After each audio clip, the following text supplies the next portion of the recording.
Two Martin County residents are arrested on meth charges in Jasper. Kerry Schneider brings us his weekly report from the Humane Society, and Inform with Jasper Chamber of Commerce Executive Director Nancy Eckerly.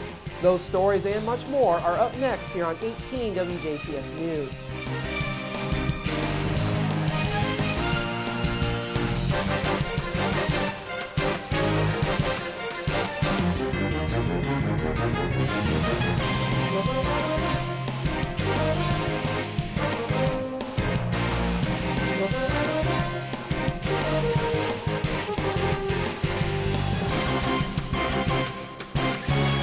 Hello, I'm Bradford Raths. In your news at this hour, yesterday, members of the I-67 Development Corporation gave an update on the progress of the Interstate 67 project at an afternoon press conference at the OFS Brands building in Huntingburg. I-67 Development Corporation President Hank Menke, Jasper Mayor Terry Seitz, Huntingburg Mayor Denny Spenner, and Eric Shue were the I-67 board members present at this press conference. The press conference comes on the heels of the group's trip to Washington, D.C. to meet with lawmakers last Tuesday.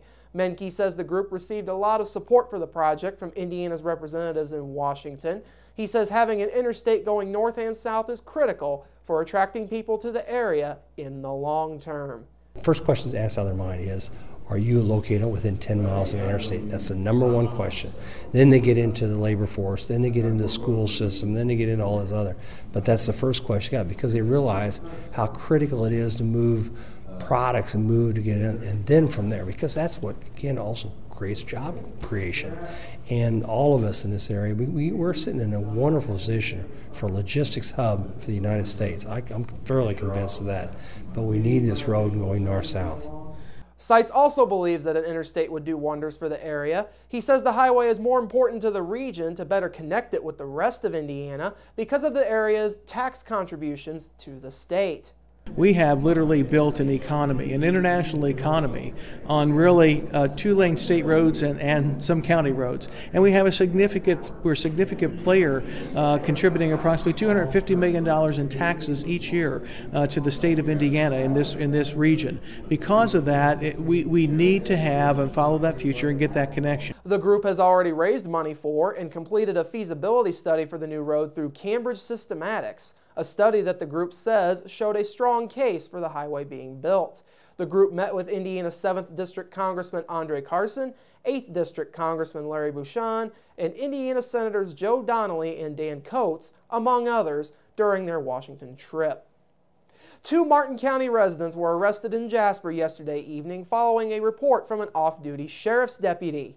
At approximately 6:30 p.m., DuBois County Sheriff's deputies were advised by a colleague who was off-duty at the time that two men were purchasing items at Holiday Foods in Jasper that are commonly used in making methamphetamines. When they arrived at the scene, deputies, with assistance from an Indiana State Police canine, found that Nicholas Guy and Joseph Earl had methamphetamine and marijuana in their vehicle, packaged up and ready to sell. Both Guy and Earl were arrested, and both faced Class C felonies for possession of precursors and possession of controlled substances, as well as a Class A misdemeanor for dealing marijuana and a Class A felony for dealing methamphetamine. Guy faces an additional Class D felony charge for maintaining a common nuisance since they were within 1,000 feet of a public park. Earl faces an additional Class B misdemeanor charge of visiting a common nuisance. Both Guy and Earl were lodged in the DuBois County Security Center. A Jasper man was arrested early this morning following a domestic dispute in the presence of a child. Jasper police were called to the 400 block of East 14th Street just before 12:30 this morning on a report of a domestic dispute. Police say when they arrived at the scene, they found that 25-year-old Cole Denton had been involved in a physical dispute with his girlfriend.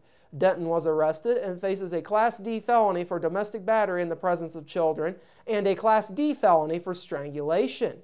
Denton was lodged in the DuBois County Security Center. Jasper police were assisted at the scene by DuBois County Sheriff's deputies and an Indiana State Police trooper. Last night, the North Spencer School Board met to discuss future building renovations, field trip approvals, and athletic facility improvements. However, the biggest item to come up on the agenda, teacher retirements. 7 teachers retired from the North Spencer School Corporation, including former football coach and Hall of Famer Bob Clayton, who was an English and physical education teacher for Heritage Hills High School. North Spencer Superintendent Dan Sherry says it will be hard to replace the knowledge that all of the outgoing teachers brought to the table. 7 teacher retirements, that's a big deal. We hate to lose that knowledge and that wisdom and that experience. We wish them all well, and we congratulate anybody that makes it that long in education. And there's a mindset in these times with finances that people are so glad when you have retirements because you can get younger, more inexpensive teachers. But that's not how we look at it. We look at it that you're losing a lot of experience and quality people. Sherry says they will hire 2 people from the outside to replace a couple of the outgoing teachers, and the rest could be filled by shuffling other people into teaching positions. Sherry says it all depends on the pool of applicants for the open jobs. If we don't, what we'll do is we'll post the position, we'll look at our pool of applicants, and if we don't have the quality there, we might go a different course. Sherry says the school board also approved upgrades to the Heritage Hills High School gymnasium. Upgrades would include replacing old bleachers and resurfacing the gym floor. Coming up after the break, Kerry Schneider gives his weekly report from the Humane Society, plus your local forecast, sports with Kurt Gooksell, and Inform featuring Jasper Chamber Executive Director Nancy Eckerly. That's all coming up next here on 18 WJTS News. Local people watching local people.